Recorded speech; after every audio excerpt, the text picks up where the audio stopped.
Okay, so dear Dharma practitioners, be comfortable yourself and relax your body.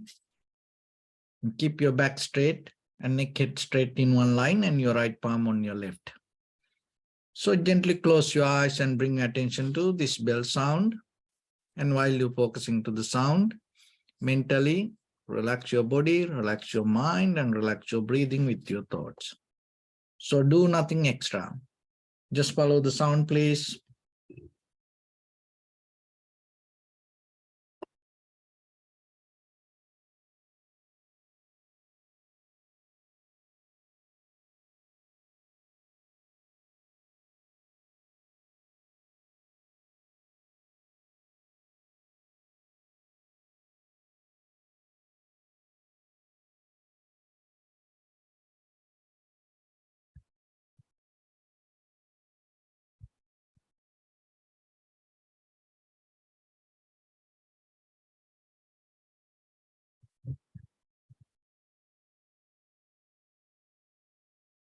Namo tassa bhagavato arahato samma sambuddhassa. Namo tassa bhagavato arahato samma sambuddhassa. Namo tassa bhagavato arahato samma sambuddhassa. Homage to the Blessed One, the Exalted One, the fully enlightened One. So, dear Dhamma practitioners, in these ongoing meditation sessions, we mainly try to share some basic informations to build up yourself a very clear, strong spiritual foundation, especially with the meditation. And at the same time, you have to understand how this subject, this meditation, came to this practice. Before the meditation, what people did. When we look at the human history, before the Buddha, and it was a kind of like a journey that people came. And as a result of that journey, the Buddha came to the world. So in the early ages of the human history, and they had only problem with the security. They just try to survive themselves and struggling with their needy and greedy way of life. Everybody look for their own protection. It was a kind of like always fighting each other, killing each other. And even when two people meet, they were not that much friendly like that.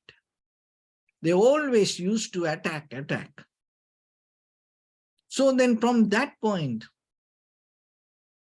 after a while, they start to look for this productive life, more better life. And they were trying to become more successful and start to manage things. So, and it all were material and physical. And then by the time the idea about the God came to the people, because they had the curiosity, they had the question how this happens. The sun, the moon, the rain, the wind, the earth, the trees, this everything. So then they used to believe, oh, there are many gods. And then by the time it became more advanced and thought, no, even though there are many gods, behind that there is a one God. And this all came out of their own mind.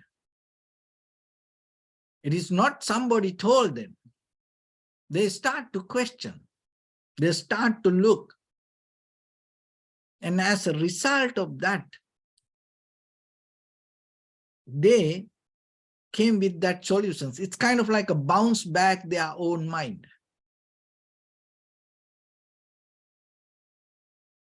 And then by the time they came there with they came with this question regarding the death, what is happening to us after we die. And then some people start to believe after we die, it's gone, it's done. But like Upanishad, they used to start to came with this idea. No, it's not going to disappear like that. After we die, we're going to come again. It's like a rebirth, reincarnation. So then why it happened like that way? And then the idea of the karma came. Or then whatever we do, and it's not going to go away, because we have to come back and we have to pay for that things. So like that, this gradually developed these ideas. The karma, idea of the karma, the rebirth, the life, the creation, this everything. And then when the Buddha comes to the world, certain things Buddha accept, whatever in the society related to ethics, like 5 precepts, and some other teachings used to be in the society: compassion, loving kindness, sympathetic joy, equanimity. So, and at the same time, what is the difference from the other religions or the other teachings? These all teachings, most of time based with the attachment to permanent self or the soul. But when the Buddha's teaching come, it is directly reject that idea. So that is the major, one of the major difference than other practice. So this idea of the self or the idea of the soul, even though that in this conventional life, we identify this as the self or I am, permanently, there is nothing happen that's unchangeable or the concrete or kind of like the related to itself without depending from something. There's nothing happen. So that is where the teachings came, causality, cause and effect. So behind this everything there is something. Maybe we can't see it. So how the Buddha came to this understanding, that is the very important part. It is, one of the things is momentary awareness. Another one is the direct perception. Those are the two things especially need to understand how things come to be as they are. Momentary awareness is not, we can depend on our past most of time in day-to-day life. That means that our experience, sometimes deeply our subconscious mind depend on our past experience. Oh, I have done like this way, and because of that, this should happen like this. Another thing is we build up a kind of like a memory, and on the top of that memory, we build up habitual patterns. And once it becomes habit, there is a autonomic repetition happens in us, and your awareness become neutral. So maybe the awareness is somewhere else. So, but when it comes to momentary awareness, you are not depending from the past or the future. You don't trust anything because it happened like that. You don't trust anything, or you not depend from anything because it should be like that. No. In the moment, according to cause and conditions, you accept things and you recognize things. So, and to develop this direct perception, it's not going to happen by thinking. So that is where the practice of meditation comes. Because once you develop yourself this direct perception, direct experience, it itself going to become the Dharma. It itself going to become the wisdom. So wisdom here doesn't mean collective memory. That is not the wisdom. So the wisdom means what you recognize right now, right here, with the direct experience within yourself. And another way it called, that is your reality. But most of time,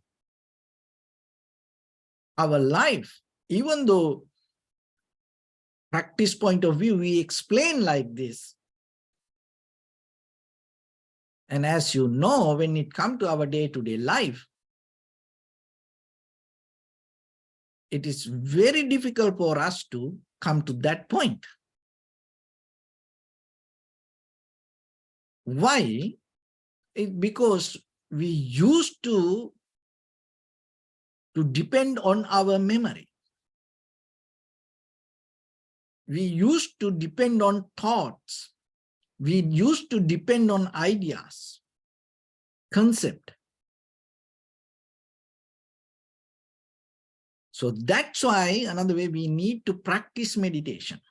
And other thing is, when you come to this direct experience, when you tune to your reality, momentary awareness, with the momentary awareness, you are capable to understand, not because of past or not because of future. Right now, in this very moment, you have the ability to change your life. This means according to your conscious decision, that you can change your life for tomorrow. So another way, the heaven and hell in you, success or failure in you, right now. So how much you are skillful to bring it out or create out of your own hands. It is your own responsibility. When you fail to do that, maybe you try to get the help out of somebody or something. So that doesn't work.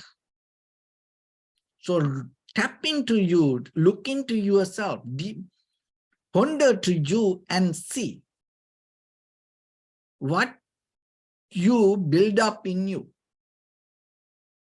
what you create in you, and what kind of life you develop in you. Because if you recognize that, if it is profitable for you and for others, you can keep continuing. So otherwise, if it is not profitable for you and for others, you have to change it.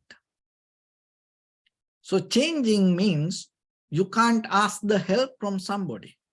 Someone can't pray for you to bring the change to your own life.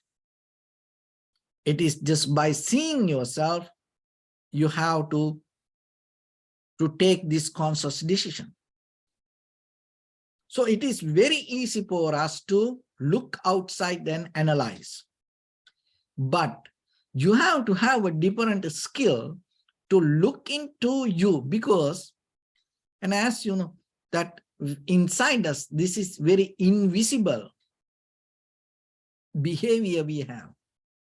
Even ourselves, we can't see what is happening in us.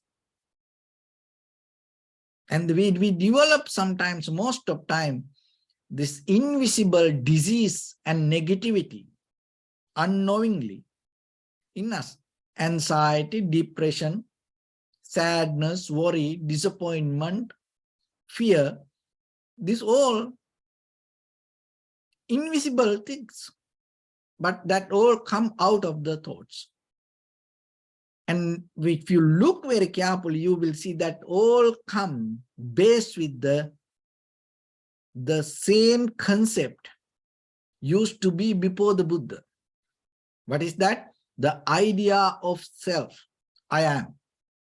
When you are more closer and when you more hold and grip, have the grip towards that, this invisible disease we develop. So the meditation is the method, take you to that point to understand just by experiencing. So that experience doesn't mean you gaining some knowledge. No, direct experience. That is different. We don't have most of time direct experience, even for this very common knowledge. Even this intellectual world, most of time we don't have this direct experience. We just follow the theories, follow the ideas, follow the teachings. But the meditation is the method, not about teachings, but about the very behavior of life you experience. That is totally different. You know, most of time people try to practice meditation having some idea or kind of like teachings or the Dharma in their head, and they try to experience it through the practice. No, it is not the very purpose of meditation. You have to sit for meditation to experience the life and see the very nature of life in this very moment, right now, right here.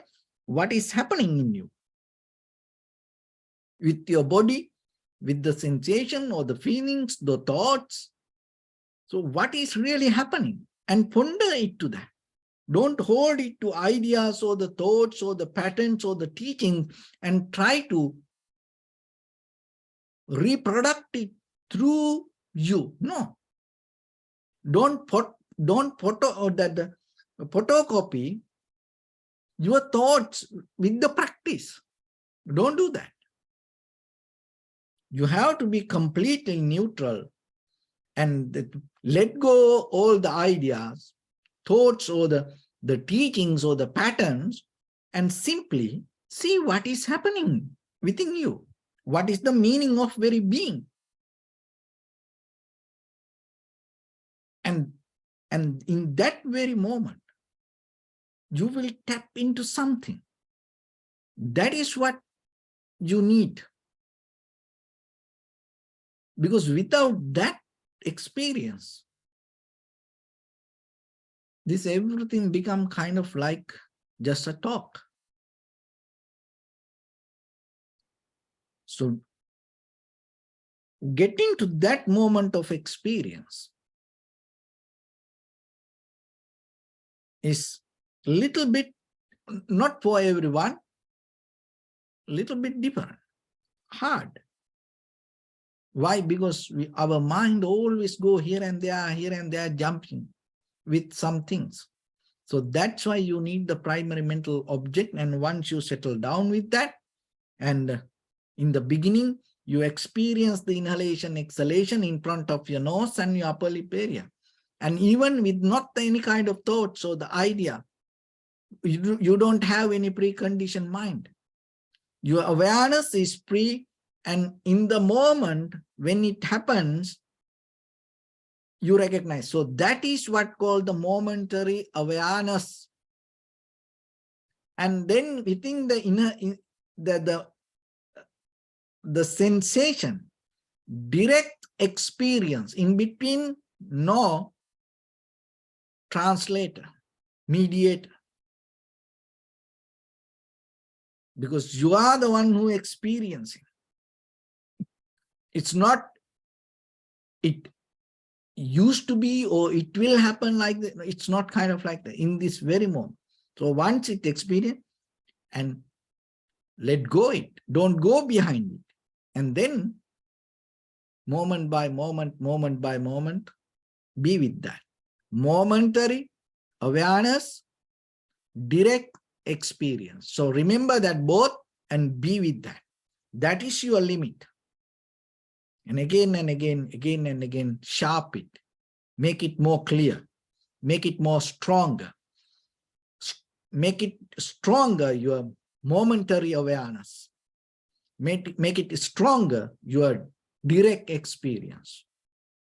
And by the time, this both going to become together. So with that, let's get into practice a little bit now. So your right palm on your left and neck head straight in one line, and be comfortable with your posture. So bring your attention to your body and scan head to toes yourself and say Supatveva, or may I be well and happy 3 times.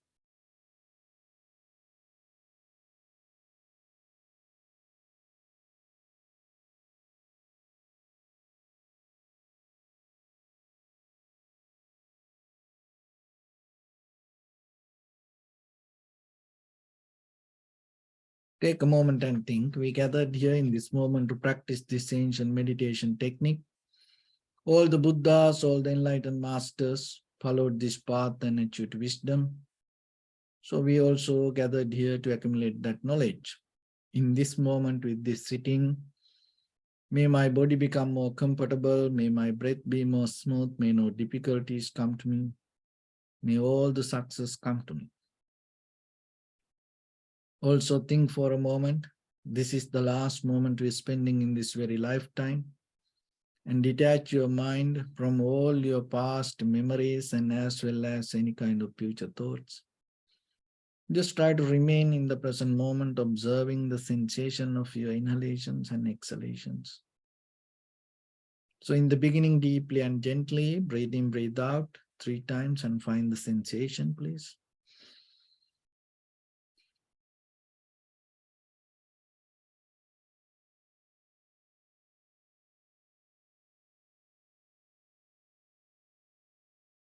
And allow your inhalations, exhalations happen itself.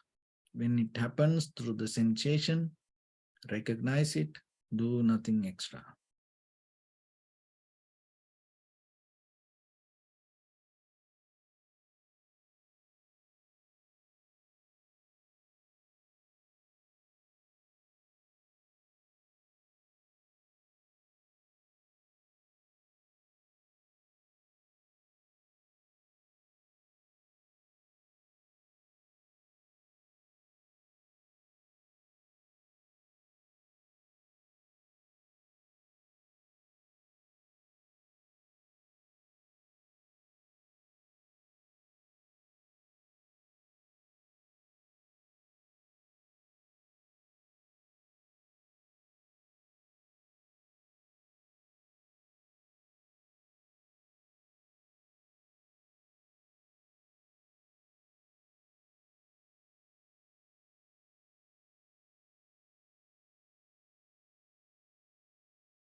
Bring my attention to your body, please.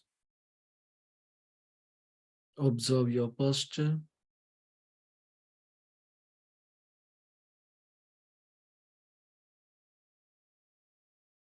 We cultivate loving kindness and compassion in our heart and radiate it as a light through entire your compound, village, city, state, country, world, around this universe.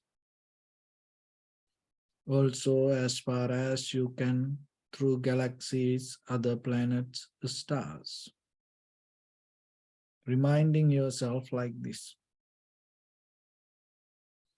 With clear intention, mentally repeat after me. May all living beings in this universe be well and happy.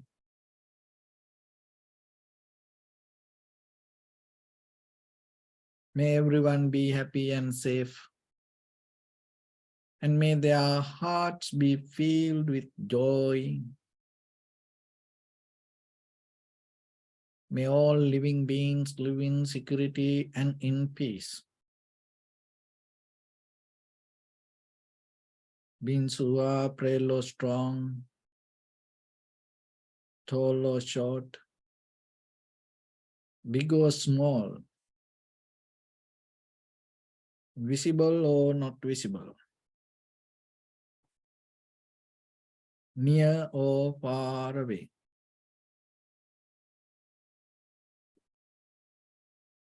Already born or yet to be born. May all of them dwell in perfect tranquility.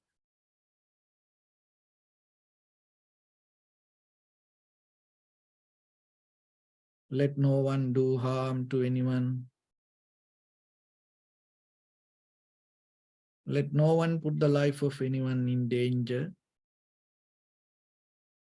Let no one out of anger or ill will wish anyone any harm.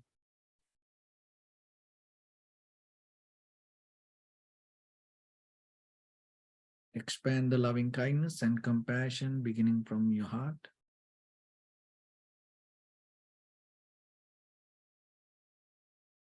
Forward.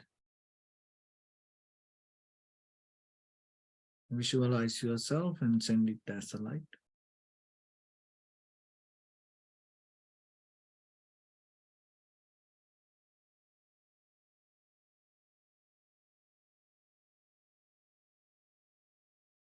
To your backside.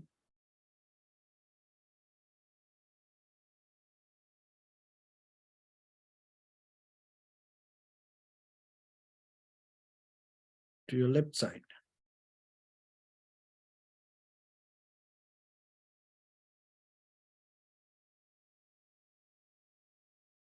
And to your right side.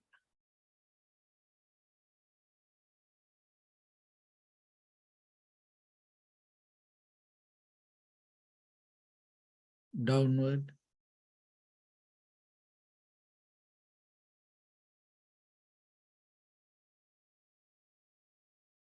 And upward.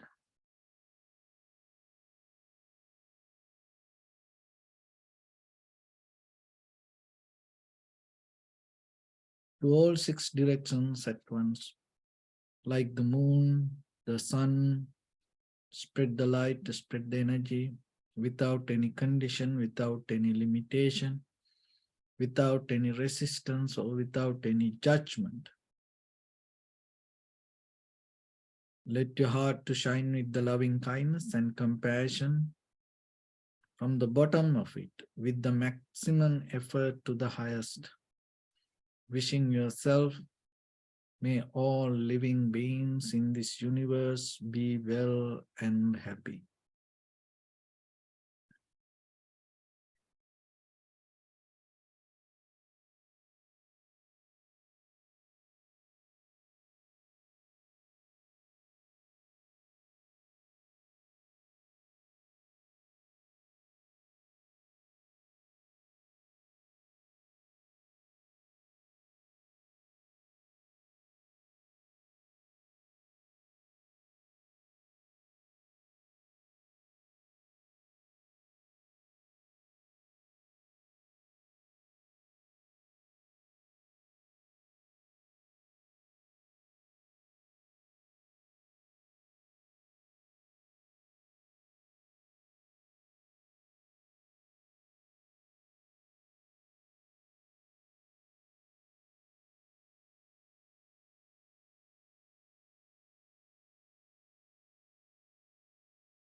Say sadhu, sadhu, sadhu.